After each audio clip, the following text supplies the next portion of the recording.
Assalamualaikum warahmatullahi wabarakatuh. Waalaikumsalam warahmatullahi wabarakatuh. Kok dereng semangat niki? Niki mesti wonten sing mboten jawab niki. Turene Ustadz kula, orang yang tidak diwajibkan untuk menjawab salam itu ada 3 golongan. Yang pertama, kalau orang itu lagi sholat. Yang kedua, kalau orang itu lagi tidur. Kemudian yang ketiga, orang gila.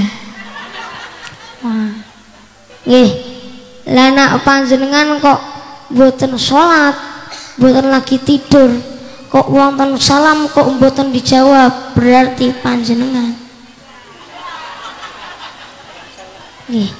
panjenengan dhewe lho yang ngomong lho nggih. Nggih pun. Saya ulang sekali lagi. Assalamualaikum warahmatullahi wabarakatuh. Waalaikumsalam warahmatullahi wabarakatuh.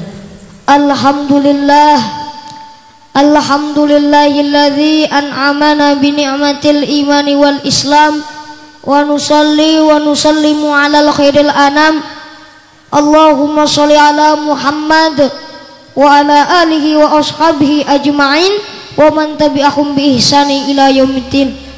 Asyhadu an la ilaha illallah wahdahu la syarikalah wa asyhadu anna Muhammadan abduhu wa rasuluh la nabiyya wa la rasula ba'dah.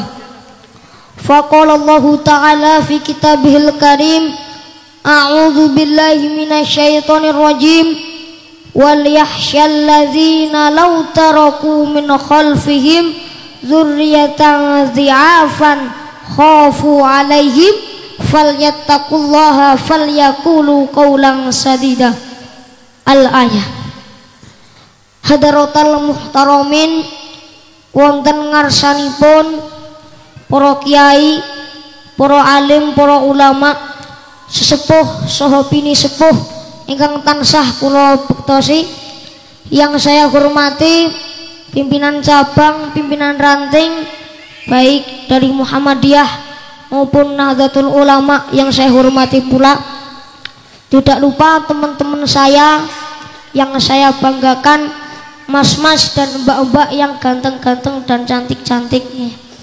Dan tidak lupa sedaya jamaah yang insya Allah dirahmati oleh Allah Subhanahu wa ta'ala. Amin ya rabbal alamin.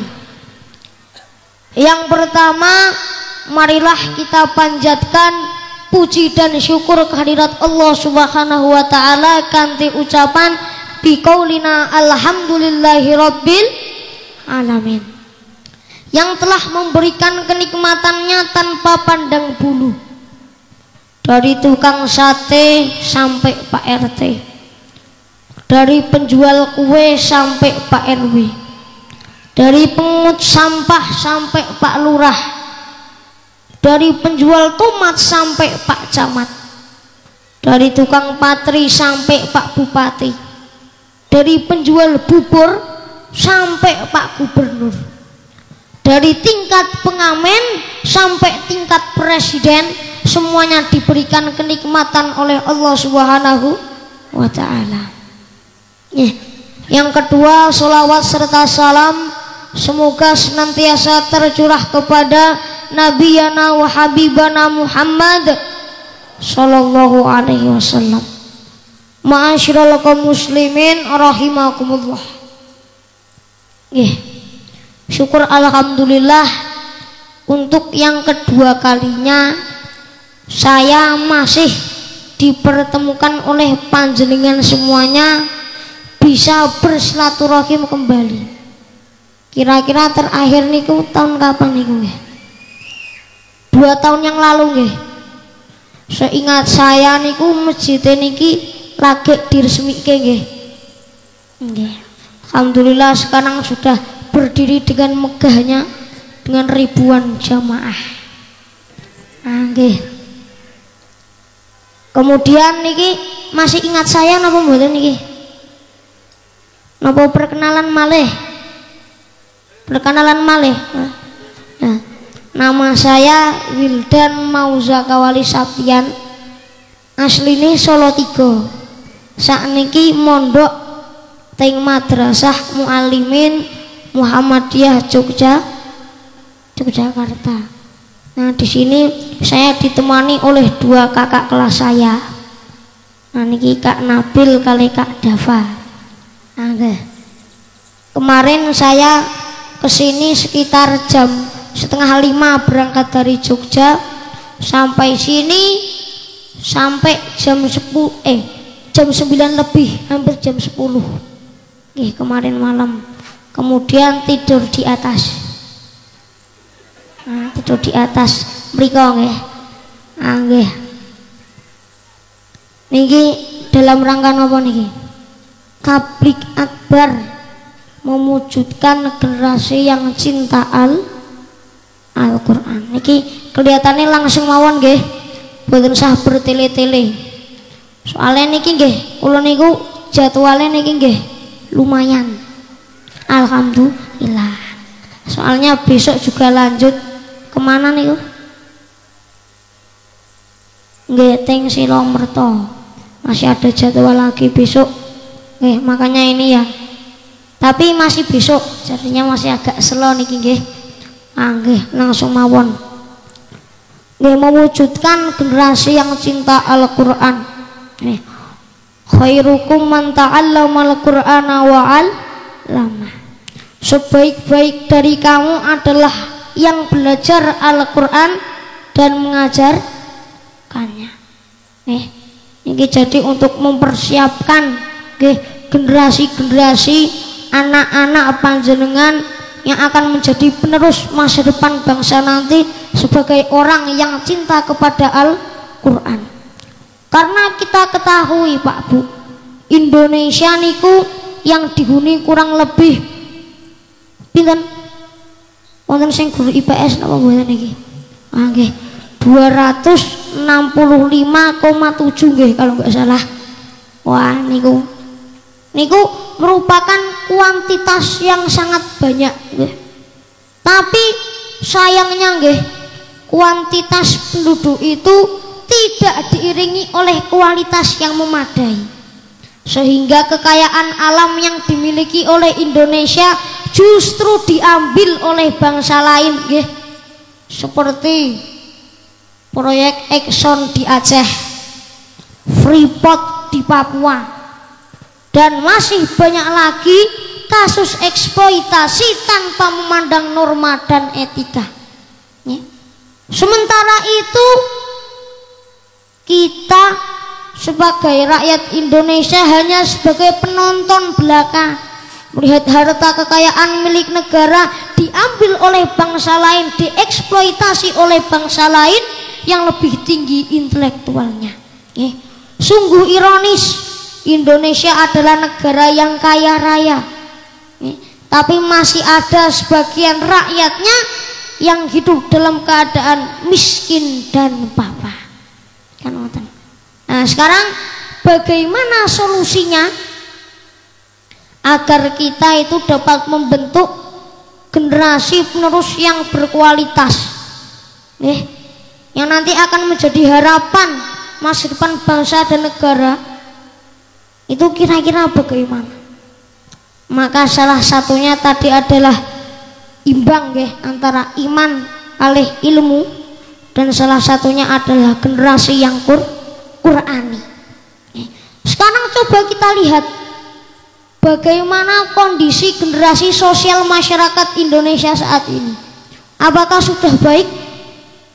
Kenyataannya kita tidak mungkin menghindar dari fakta-fakta yang beredar. Ternyata telah mencerminkan lemah dan rendahnya karakter dan moral anak bangsa. Maka tak heran jika setiap hari kita saksikan realita masyarakat yang menunjukkan aksi-aksi yang tidak bermartabat, seolah ajaran etika dan moral tidak lagi membawa manfaat karena semakin maraknya tempat-tempat maksiat, bahkan akidah pun bisa meloncat. Astaghfirullahaladzim.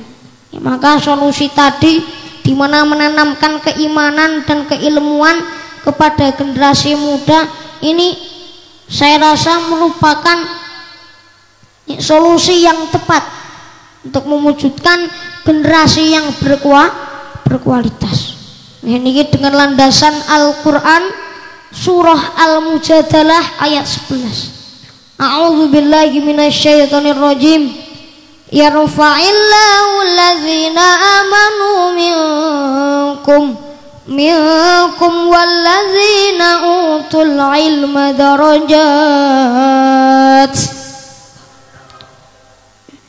Niscaya Allah akan meninggikan derajat orang-orang yang beriman di antaramu dan orang-orang yang diberi ilmu pengetahuan beberapa derajat.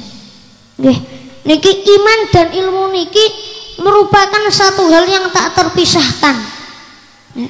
Suatu kondisi yang harus terpenuhi jika kualitas hidup hendak ditingkatkan. Keimanan tanpa keilmuan hanya akan membentuk pribadi-pribadi yang statis. Sedangkan keilmuan tanpa keimanan hanya akan menghasilkan manusia-manusia ingkar yang kelak pada masanya hanya akan melakukan kerusakan-kerusakan di muka bumi. Nabi kita sinten? Nabi Muhammad sallallahu alaihi wasallam pernah bersabda, "Man arada dunya fa'alaihi bil ilmi wa man arada al akhirata fa'alaihi bil ilmi wa man aradahuma fa'alaihi bil ilmi."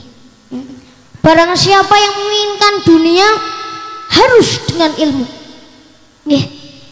Barang siapa yang menginginkan akhirat harus dengan ilmu. Dan barang siapa yang menginginkan keduanya niki nggih harus dengan apa, Pak? Dengan apa, Bu? Ilmu. Dengan ilmu. Nah, sekarang yang menjadi pertanyaannya, bagaimana nggih kita sedaya lan panjenengan sami niki dapat mewujudkan generasi yang imbang antara iman dan ilmunya?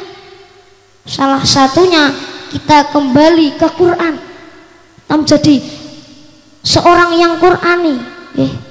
Kemudian terus yang ada di dalam Quran ini kita amalkan dalam kehidupan sehari-hari. Jadi jika kita ingin membentuk generasi yang berkualitas tadi, kita kembali ke Quran. Bagaimana dulu Ibrahim muda yang dengan kegigihannya mencari Tuhan, ibaratnya kritis nggih. Berpikir nih Nabi Ibrahim, mosok batu seperti ini kok disembah, berhala seperti ini kok disembah, padahal kan mboten iso ngomong nggih. Gur meneng ngeten iki tok. Terus disembah ngoten niku nggih. Nah, ngoten niku. Masa itu disembah? Nah, kemudian akhirnya beliau mencari Tuhan. Kemudian setelah beliau mendapatkan Tuhannya, yaitu Allah Subhanahu wa taala, beliau beramar ma'ruf nahi munkar. Dia mengajak kepada kaumnya untuk beriman kepada Allah. Dimana tercantum dalam Al-Qur'an surah Al-Anbiya ayat 58, faja'alahum judadzan illa kabiran lahum la'allahum ilaihi yarji'un. Maka Ibrahim menghancurkan berhala-berhala itu berkeping-keping kecuali yang terbesar yaitu induknya, supaya mereka kembali untuk bertanya kepadanya. Nah, seperti itu. Kemudian kita kembali kepada bagaimana anak dari Nabi Ibrahim, Nabi Ismail, di mana ketaatannya kepada orang tua dan mematuhi perintah Allah, ketaatannya kepada orang tua, birrul walidain dan lain sebagainya. Kemudian kita kembali pada Nabi Yusuf, di mana saat masih kecil ditelantarkan oleh saudara-saudaranya, diceburkan di sumur, kemudian dijual dengan harga yang murah tapi beliau memanfaatkan potensi yang dimilikinya. Apa? Kegantengannya. Wis. Iki sing ganteng angkat tangan. Wah, kayak yang laki-laki kok pada nggak angkat tangan? Kan semuanya ganteng toh? Wah, nggih ngeten iki. Untuk memanfaatkan yang namanya potensinya itu untuk kemaslahatan umat dan lain sebagainya. Nah, sekarang kalau masih kejauhan nggih, tadi kan nabi nggih. Mungkin dong lo, wah nabi kaduan kan ngoten. Kita turun lagi. Bagaimana Sayyidina Ali yang dulu itu masih muda. Kemudian kalau kejauhan kita lihat bagaimana Al-Fatih yang pada umur 18 tahun sudah dapat menghancurkan Konstantinopel dan lain sebagainya. Kita teladani, kita kembali ke masa lalu yang ada di Quran. Kemudian setelah itu kita amalkan bagaimana sih sifat-sifat para pendahulu kita ini yang dulunya telah membawa kejayaan Islam, yang dulu telah membawa kejayaan Islam ini menjadi pusat peradaban dunia dulunya. Kita amalkan dalam kehidupan sehari-hari. Nah, sifat-sifat mereka ini bagaimana diterapkan pada pemuda zaman now? Bagaimana sifat-sifat mereka ini diterapkan pada pemuda zaman now, zaman sekarang?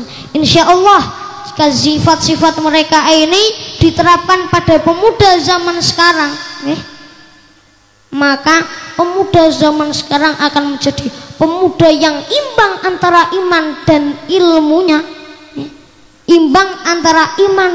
ilmunya, kemudian menjadi pemuda yang berkualitas yang akan menjadi harapan bangsa, negara dan agama. Dan sekarang yang menjadi pertanyaannya, bagaimana cara kita mendidik anak-anak kita agar menjadi anak-anak yang imbang antara iman dan ilmunya, yang menjadi harapan bangsa, negara dan agama. Salah satu solusinya adalah jenengan nyekolah ke anake panjenengan teng Madrasah Mu'alimin Muhammadiyah Yogyakarta. Nah, ini sekaligus promosi. Karena apa?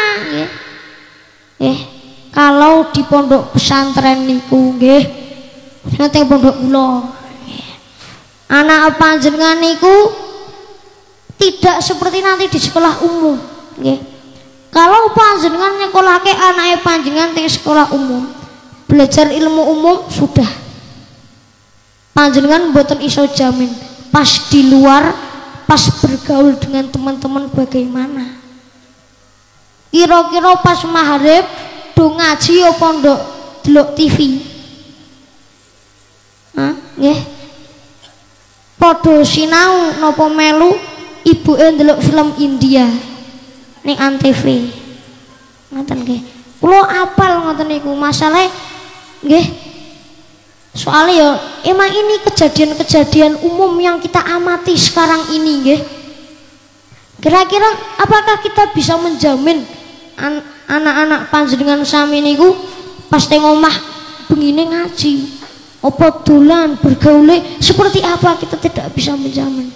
Tapi kalau anak-anak panjenengan niku dipondokke, dilebokke teng pondok pesantren, pagi bangun jam 3 tahajud,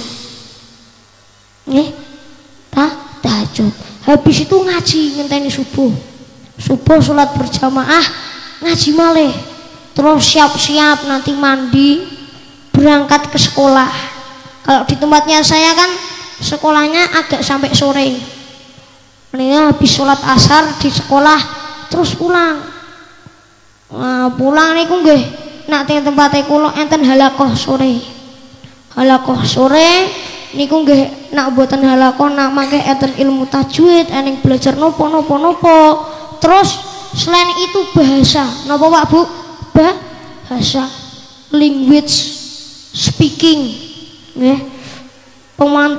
kemampuan kita dalam berbahasa berbahasa. Karena kita ketahui Pak Bu, Indonesia ini letak geografisnya itu terletak di antara dua benua. Benua nopo? Asia lan Australia. Wah, niki pun pinter-pinter niki. Pripun Mbah mau wau? Benua Asia lan Australia. Kemudian terletak di antara dua samudra. Samudra nopo? India kalih Pasifik. Lah niki letak Indonesia niki sangat strategis nih. Sangat strategis.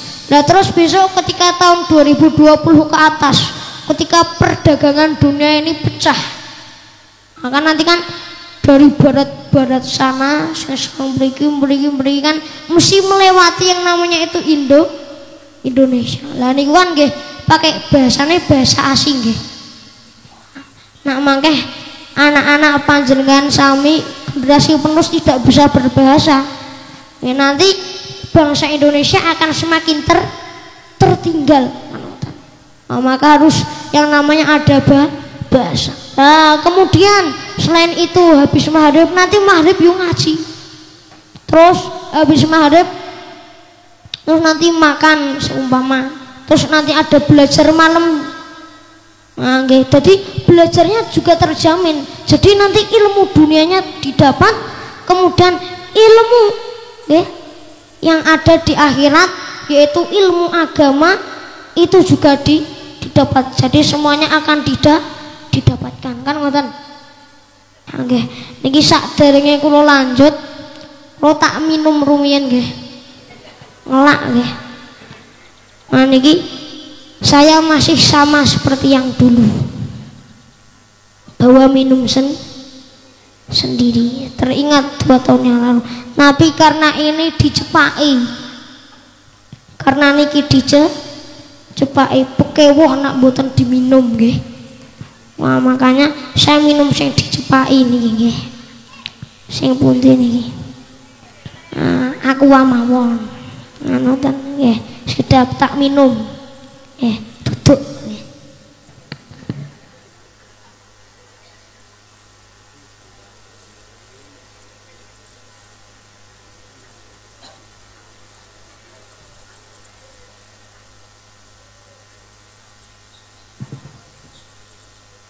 Alhamdulillah segar. Nggih, segar. Nggih pun lanjut. Oh, sampai apa tadi? Sampai promosi nggih. Wah, nggih, sampai promosi. Dah kelewat promosi. Niki kita kok do bosen nggih. Nyanyi, Mbak. Ning kula bingung niki ajeng nyanyi apa. Monggo jenengan nyanyi rumiyin kula tak leren. Monggo. Mosok nak baru dateng tadi turene wonten truk pasir ngoten nggih. Makanya nyanyi ini kan sedikit nggih. Usake. Monggo. Nyanyi napa ngoten nggih. Saya tak tutuk minum.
fuadi wal asadi al farhat wal ghadi wal hadas jamila syara fuadi wal asadi al farhat wal ghadi wal hadas jamila syara fuadi wal asadi al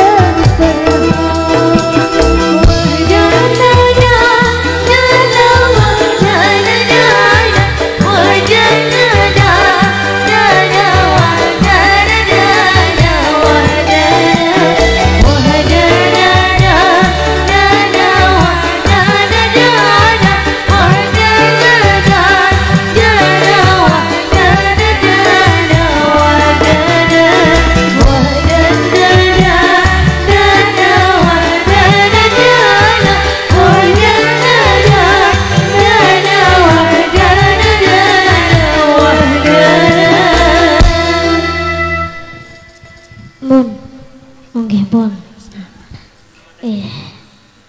Wah niki jamaah bapak-bapak ibu-ibu ting pundi niki? Ngepoh. Terus naik Manggis. Terus naik malih Leksono. Wah nggih. Kula niki sing penasaran Manggis. Dari dulu pas 2 tahun yang lalu iki namine nggih tetep Manggis. Tapi pertanyaannya buahe salah. Manggis tapi buahe salah. Nggih sampai sekarang kula nate mriki niki diajari teknik salah. Cerot ngeten. Dimripun nggih?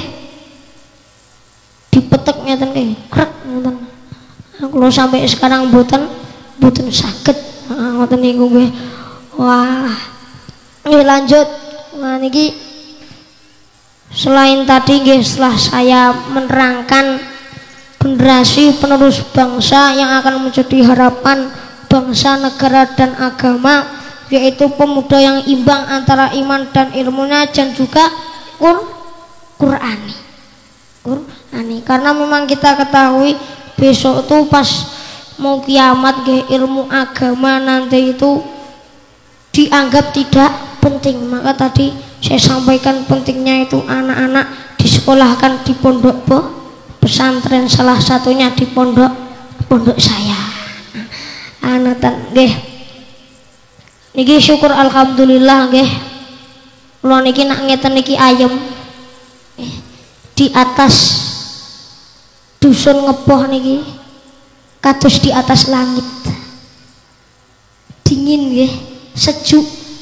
Ona pagi-pagi mau hajing-hajing ngoten terus nggih. Karena dingin nggih. Selain itu yang juga menyejukkan kita semua di sini, di mana di sini semua jamaah bersatu. Nih, tidak membeda-bedakan apa-apa. Nih, entah di mana kita ketahui di Indonesia ini berbagai banyak suku, berbagai banyak napa niku adat istiadat, banyak juga agama. Kula sing buat ayem niki nggih niki antara NU dan Muhammadiyah semuanya pada bersatu. Karena pada akhir-akhir ini tahun-tahun ini niku merupakan tahun politik, tahun krusial. Jangan sampai karena perbedaan memilih calon pemimpin ini umat Islam menjadi pecah belah. Nih, kalau seperti ini semuanya bersatu nggih. Memang tujuan dari pengajian salah satu ini adalah juga untuk mempersatukan umat. Nggih. Karena emang silaturahim seperti ini sekarang langka. Mau panjenengan ketemu nggih, ketemu setiap hari, tapi hanya lewat nopo? HP kan ngoten. Hanya lewat WA, hanya lewat Facebook. Sing cak enom yo gek ijek lewat Instagraman. Nggih, dan lain sebagainya. Nah, nak jarang bertemu niki kan akhirnya salah paham. Sok dong, aduh ya. Nah, cuman konfirmasi lewat HP ngoten niku akhirnya salah paham, akhirnya timbullah permusuhan, perselisihan di antara kita. Maka kula niki nak ndelok kaya ngene iki ayem. Ayem apalagi dengan suasana seperti ini, kemudian didukung dengan persatuan umat seperti ini. Jangan sampai tadi karena salah apa niku beda pilihan sampai terpecah belah. Sekarang saya tanya, kalau anak panjenengan niku sakit, niku yang nilai anak panjenengan sinten?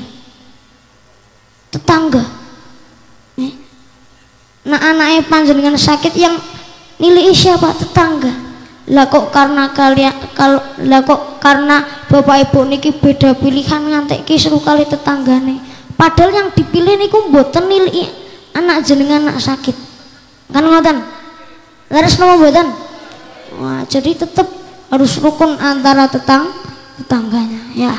Niki pun kur tak sisipi niki mergo gek trending topik nggih.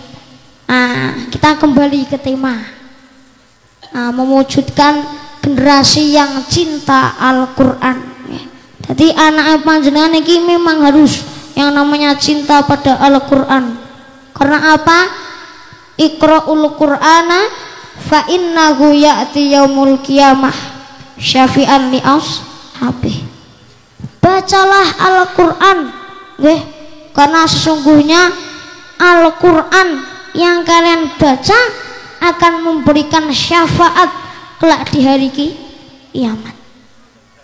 Apalagi anak-anaknya panjenengan niki yang sudah Al-Qur'an niku mesti digiati dalam membaca.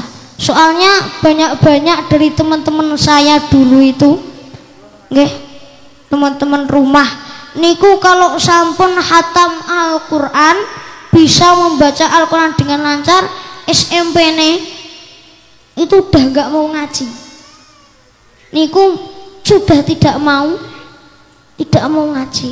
Padahal akan saya tekankan ini, dapat membaca Al-Qur'an nggih niku merupakan kunci untuk kita mempelajari Al-Qur'an.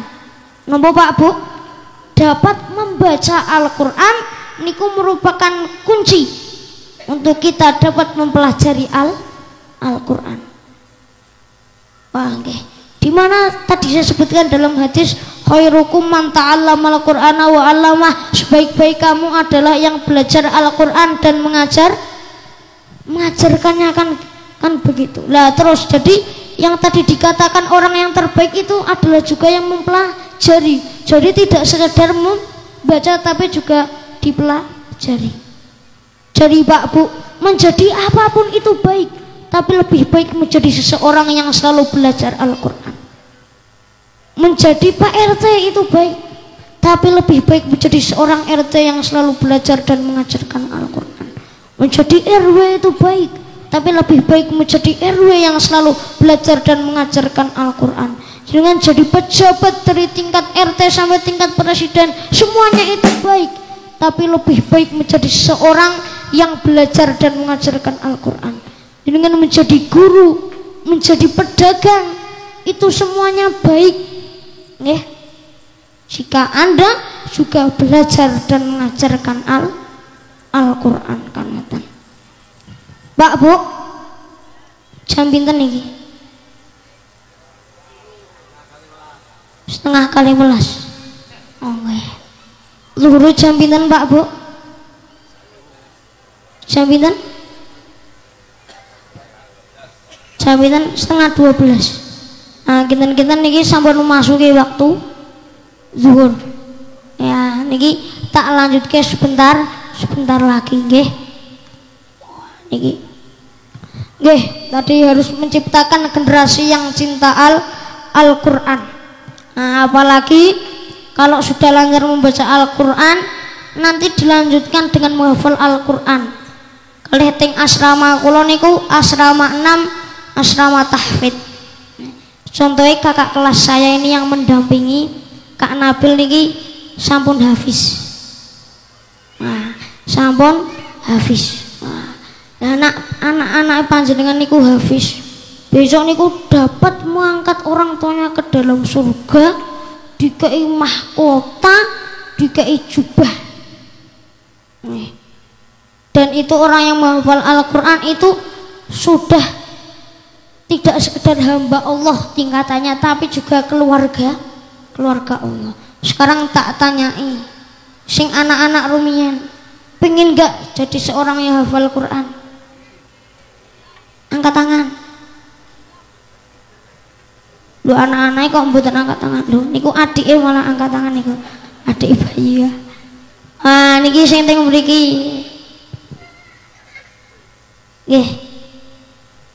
Sekarang saya tanya Bapak Ibu panjenengan, Bapak Ibu, pengen ndak punya anak yang hafal Al-Quran? Angkat tangan. Wah, pengen semua nggih. Ampun mboten usah angkat tangan kan ngoten niku. Jadi tadi tidak hanya kita sebatas membaca Al-Quran, tidak sebatas kita membaca Al-Quran kemudian kalau sudah lancar berhenti, tapi kita juga mempelajari dengan cara apa? Menghafalkan Al-Quran, menghafalkan kalam Allah yang suci. Itu tentu akan menjadi suatu yang menggembirakan jika sudah hafal Al-Quran, nanti dapat menjadi keluarga Allah, orang tuanya akan dapat mengangkat derajat orang tuanya, besok di surga akan diberi mahkota dan juga dipakaikan jubah oleh Allah Subhanahu wa Ta'ala. Nggih ngoten niku. Niki lanjut napa mboten Pak Bu? Lanjut nggih. Nggih pun. Karena saya ini seorang tamu, maka diibaratkan seorang mayat. Maka diapa-apakan pun mau. Tapi sak durunge lanjut niki gantian kula sing nyanyi. Nggih. Nggih, niki untuk membuktikan rasa cinta kita kepada Nabi Muhammad. Orang ketaina ya syauqan abal. Monggo nyanyi sami-sami. Nggih. Bapak Ibu sing apal nggih monggo nggih. Nggih. Orang kataina ya syauqan wali taibata dharufata ashqan fa'ataitu ila bibi fahda ya qalbu wa rifqan salli ala Muhammad assalamu alaika ya Rasulullah.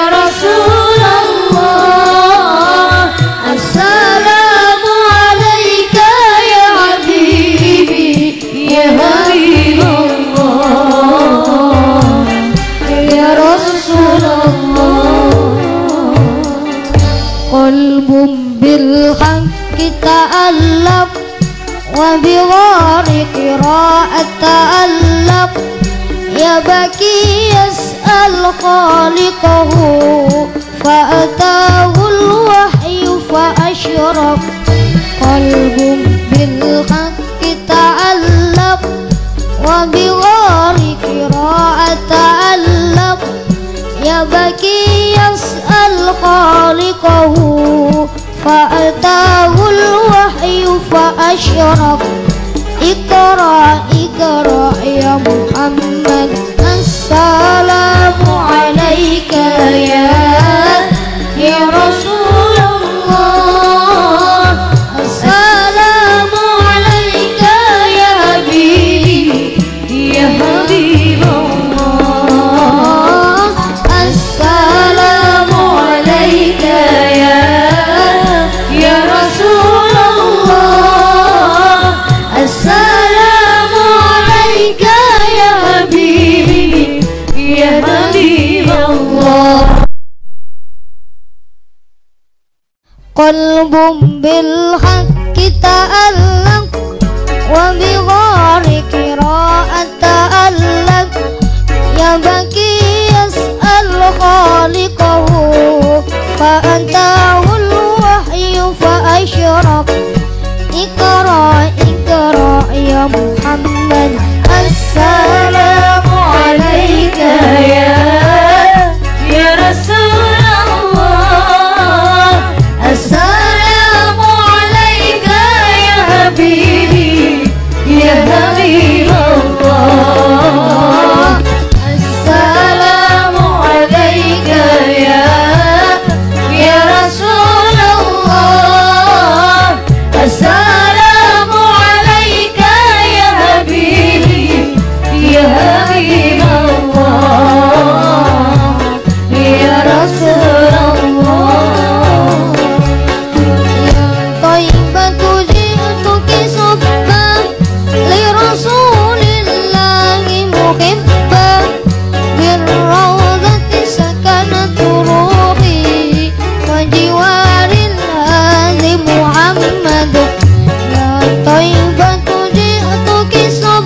Nggih. Sampai apa tadi? Sampai apa tadi? Nah, yang cinta Al-Quran tadi habis bahas penghafal Al-Quran ya. Nah, selain itu, selain kita membaca Al-Quran, kita pelajari dengan menghafal, kemudian seterusnya adalah kita berikan sikap akhlak sebagai seorang yang cinta kepada Al-Quran. Kira-kira akhlaknya seperti apa? Kira-kira sikap kepada orang tua seperti apa? Kira-kira tutur kata kita kepada orang yang lebih tua bagaimana? Pak, Bu, sampun nggih? Sampun nggih? Kok dereng? Nah, makin nak dereng puas makin undang malih kan ngoten. Wah, ngoten nggih. Soalnya niki sampun mepet zuhur. Terus itu udah ada yang pulang lho. Wah. Mpun nggih. Nggih pesan saya terakhir nggih. Mugi-mugi anak-anake panjenengan menjadi seorang anak yang ahlul Quran, yang cinta kepada Al-Quran, yang imbang antara iman dan ilmunya, yang menjadi harapan bangsa, negara dan agama di masa yang akan datang nanti. Nah, sekian yang dapat saya sampaikan.